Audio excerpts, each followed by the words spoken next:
So okay, this is the continuation of atomic force microscopy.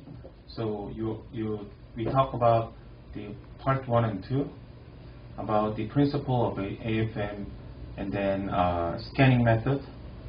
Also the scanning method, we talk about contact method and non-contact method. And then we talk about some pooling situations. So we deal with today about the detailed example about what is the outcome when we operating the atomic force microscopy. So here I just prepare in Google that the AFM and graphene imaging because to emphasize the sensitivity of the imaging of the graphene. So the graphene is, as you know, the single layer of graphite. So the single layer graphite, which means that the graphite has the layer of the carbon layer and additional carbon layer and so on and so forth. So that the graphite basically talking about the layers of the stacking of the carbon.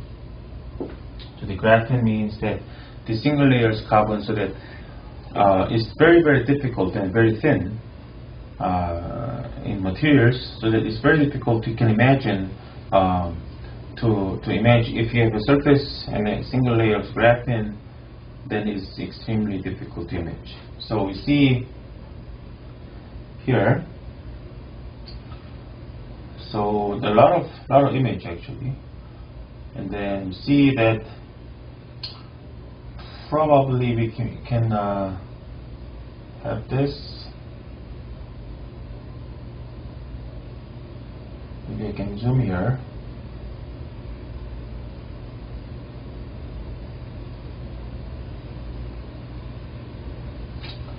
So I can show you better.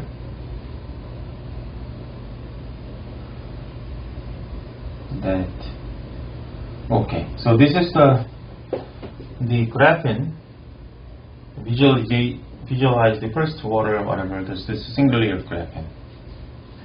So you see that someone image using the non-contact mode. That I remind you that non-contact mode is basically you have two atom situations. You have two atoms far away. There is no force each other. And then the distance get closer and closer, and then you've got an attractive force. So the attractive force, you want to have the vibrations of the AFM, and then there's a laser and detector, and then you've got a vibrations always monitoring by the laser. So you have a more attractive force, and the amplitude becomes larger. So you can lift up a little bit to have a constant amplitude. So basically, that is the principle of the non-contact mode operations. So using that mode, people image the single layers of the graphene. So this is the mica, probably. Mica is this graphite, like very thin layers of the ceramic.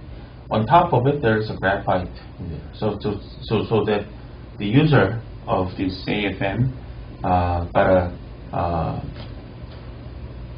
a section image of it. This, if you see, this is a nanometer, so you got a 1 nanometer of the graphene.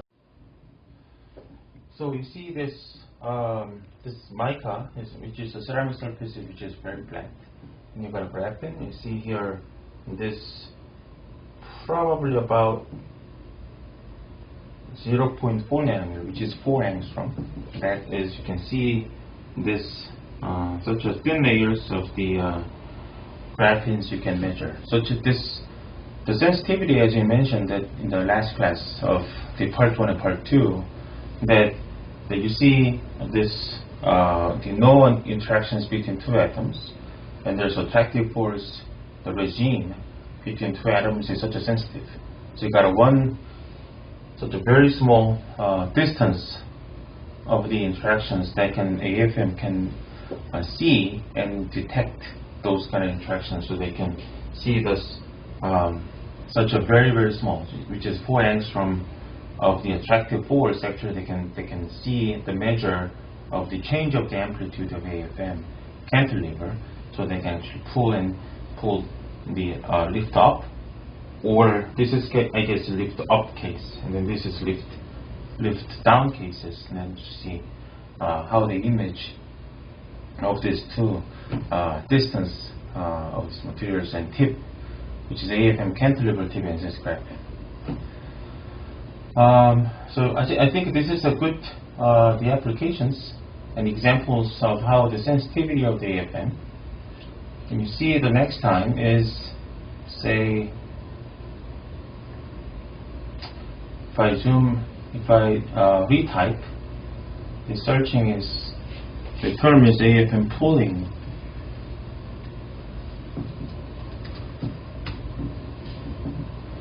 So these are such a image you can easily obtain by this Google.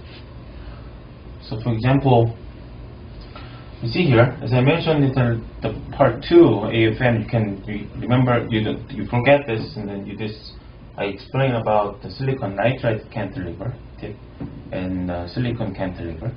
So the silicon nitride is much more flexible. So the flexible means actually they can touch and flexible better. So this laser pointer and photodiode they can sensitive more better in the situations of their contact in a contact mode. So in this case, you have a protein.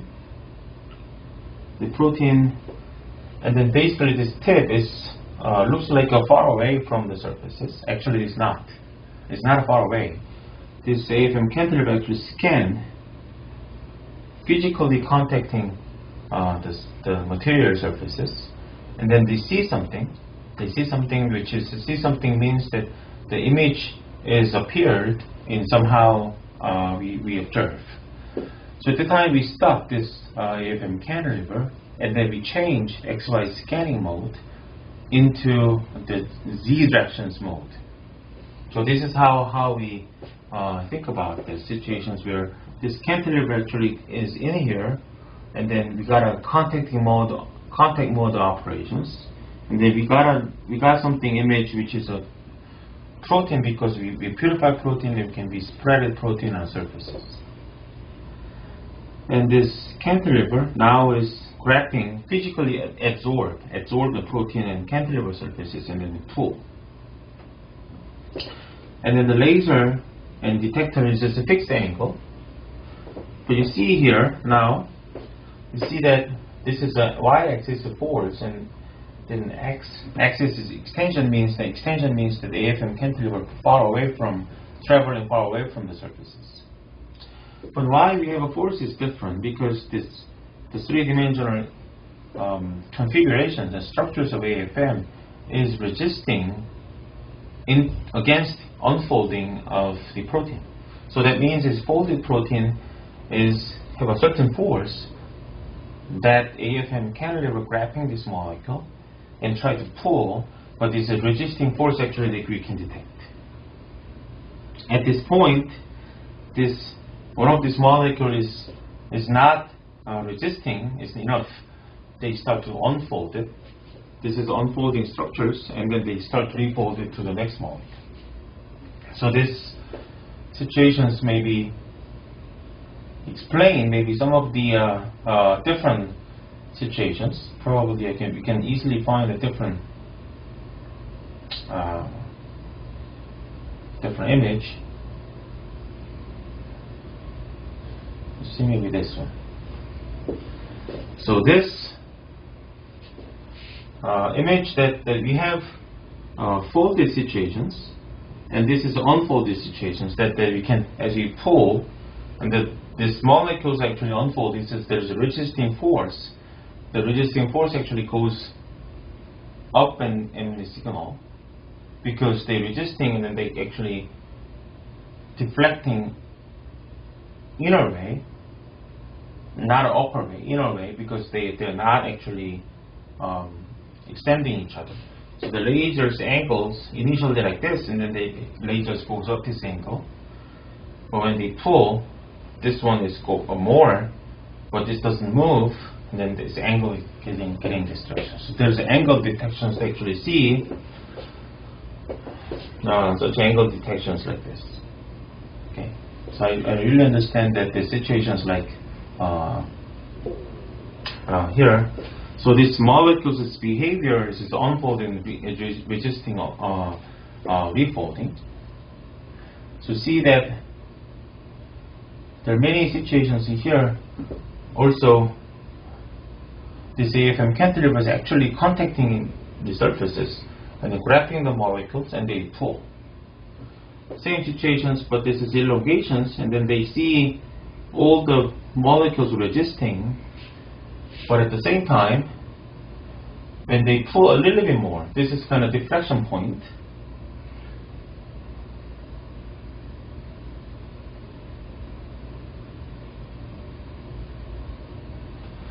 And then this one is a little bit deflected more because they're resisting this because of this polymer. A little bit more, they actually go more about the force that this molecule cannot resist. So they refold it, unfold it, and then they extend it more and then start again. So this is kind of situations where that's why we see the peak of this, the y-axis, which is force. And then you see the magnitude. The magnitude that this is a piconewton. Because piconewton in these cases we have a 50, 100, and 150 piconewton. So this is actually the actual force. You have learned about the energy levels of binding. So say 10 kilocalorie and 20 kilocalorie per mole. But this is a single molecule, individual molecule's force.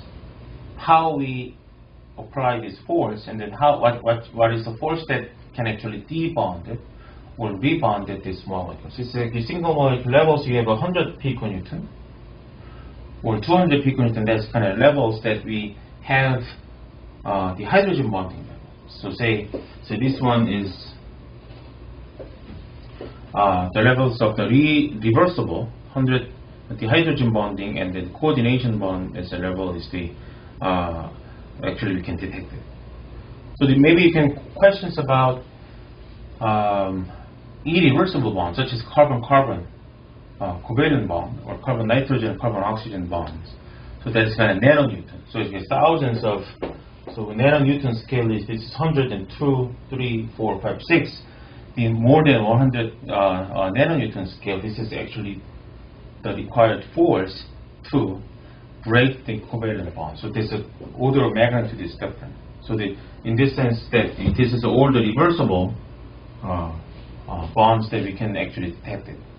So in these cases we cannot see the dynamics of the covalent and non-covalent bond reversibility of this bonding. So this is kind of situations that the AFM actually see, this hydrogen bonding and then coordination bonding, and then hydrophobic interactions. So the van der Waals interactions that they can see this AFM cantilevers they can measure. So this is kind of the range of the AFM cantilever actually measures. Now, if we can see, maybe you can type a little bit different word here. AFM pooling, probably DNA.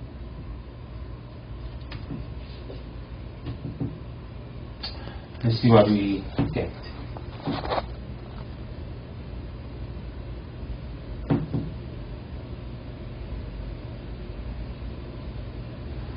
So the DNA pooling is a little bit different. In the case that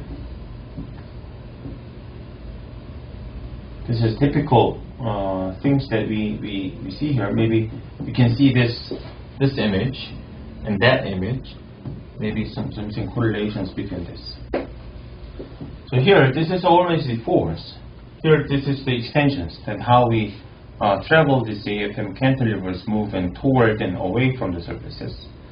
So now, you see now this typical pooling and the distance relationship that goes in protein cases that I explained before. But somehow in DNA cases there's difference. There's a plateau regime we found. That means we can think explained by this image, for example. So now the cantilever is the surfaces goes in, they pull. So the distance between this D0 and D1 is such a far away from each other. But these, if this is corresponding to this and that, and then this extension, during this extension from D0 to D1, is actually there's no almost small, very small force change is measured. That means that extension from here to here is such a small extension, so AFM requires delta force is very different. But from here to here is a similar distance move from A to B and B to C is similar, but there's no requirement of the force that actually can easily, very easily extend it to each other. So it's very interesting that for the AFM, when the AFM cantilever pull this DNA, so there's a lot different DNA and protein. So that this is how we explain that we can, as we explained it, from here a point B and point C is there's no force or very small force to extend to each other. So that means that the AFM of this length and then the AFM of that length is such a big difference is a molecular extension. The AFM actually doesn't feel any force. So there's what is it? It's like a rubber. Extensibility is DNA is such a you apply certain force, and then the further force you get a little bit applying a little bit more force, and then they extend a lot. So this is what they provide. So in this case, DNA is very interesting. It's different from the polysaccharide, different from the protein, different from the lipid, and different from any other things. So DNA is this kind of extensible molecule, which is very interesting because you see the length of DNA, they can extend it easier. That means, as you know, that DNA binds to protein, binds to many other different molecules, especially proteins that they want to bind in such a confined region, and then they can extend it this local region. So they bind and do whatever their next step for the life, for the cells. So this is AFM. That actually, without the AFM technique, we probably didn't know or realize that the DNA is extensibility and the protein is not. So that's why AFM is not only useful for the imaging mode of the molecules, of the biomolecules. Also, they see and graphing and then move in different directions, and we provided different informations for us to understand the biomolecules, the role of the biomolecules in many different situations. Okay, this one. You see a lot of circles. This one is a DNA, basically. This is DNA. You see there's no Z directions difference, but this is single DNA. That means that as you know, the double-stranded DNA lying to each other. So you got a 5-membered ribose, and then AT and where GC base connecting to each other, and then phosphodiester bonds lying to these directions. So probably one or two nanometers dimensions of this DNA that the AFM can easily image such a very small molecules, dimensions of the biomolecules. It's quite amazing, and these are probably proteins near to it because when they purify the DNA, there's a lot of different molecules that's coming together. And probably this is protein levels, and this is the DNA levels, plasmid DNA levels. So as you see here, this is the photolysis or DNA. Photolysis is a kind of random pick of the image. but this difference between this is lysis of the DNA in this case is for the AFM. You see now this. You see what does the AFM now? This a lot of different things. The the membrane, or this physical and chemical and biological AFM, but principle is the same. You got a physically absorbed molecule. You got some antibody immobilizing on the surfaces of the tip, or the chemically you immobilize or react it to the cantilever. And then depending on what type of the AFM cantilever versus tip you use it, you got a different signals based on what is a counterpart of the surfaces. And then you got lasers, and then probably different molecules immobilizing. This is probably got a contact mode, I guess, explanations of the contact mode. But this is obviously not the contact mode, this is non-contact mode. So it's kind of different. This is the mode that operating in order, but this is not in order. So that is about the difference between the AFM. A lot of different situations of the AFM. So the AFM looks like very difficult to operate it. But as you learn about the principles, the AFM is not actually difficult to operate it. So a lot of people actually in our KAIST, several AFM instrument is installed in KAIST, and even one department, chemistry. Also, if you go to different department of the mechanical science or material science, mechanical engineering, different department or the laboratory has their own AFM to set up. Even electronic engineering that's to see the imaging.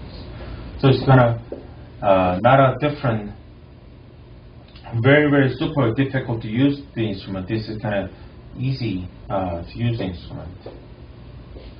Oh, so I found this things that this is basically the DNA, for example. So DNA is assembled. So when this the scientists design the AFM sequence, they have AT and GC hydrogen bond. They can design this to have we wait certain period of time, several hours or overnight, so they can slowly assemble for the programming of the AT and GC, so they can design. This is design parameters of the molecules of the AT and GC of the DNA, and this is a result of the assemble of this DNA by itself. And how they image? This is not a TEM, this is not a SEM, this is not a scanning electron microscopy, this is transmission by electron microscopy. This is not a super fancy instrument, and simply this is AFM. Because the AFM is very sensitive to operating and very easy to operating for the height change of the non-contact mode between this tip and the sample. So you see, it's almost same, and operating this, see, this is 1 nanometer, 2 nanometers, the difference is a lot easier for the imaging. Okay, so I guess this is it. So probably you can, I hope that you can realize that how the AFM is so popularly used in many different laboratories. And you've got even non-contact and contact, which is X and Y, and also these directions you can provide different information of the AFM, you can use it.